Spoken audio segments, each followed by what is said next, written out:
দক্ষিণেশ্বর কালীবাড়ি শ্রী শ্রী রামকৃষ্ণ পরমহংসদেব মানে সাক্ষাতে মা ভবতারিণীর সঙ্গে কথা বলতো, ঠাকুর মার সঙ্গে কথা বলতো।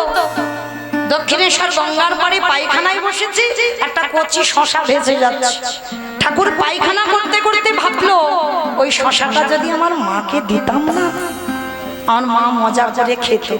সেই পায়খানা করা অবস্থায় মা সে একেবারে ঝাঁপ দিয়ে শশাটাকে নিয়ে মার মন্দিরে ছুটে গেছে। পায়খানা করে আছে বাবা, এখনো সেদিকে খেয়াল নেই। ভগবানকে ভাসতে গেলে বাবা কোনো কন্ডিশনে ভালোবাসা হয় না। সবরী মার চরিত্র শুনলেই বুঝতে পারবেন। ঠাকুরও যখন ওই শশাটা মার মুখে দিল না, মা আসছে না, খাচ্ছে না।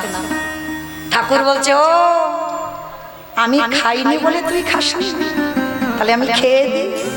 ঠাকুর একটা কামড় দিয়ে মার সামনে ধরেছে, বাবা খা। একে বলে ভালোবাসা।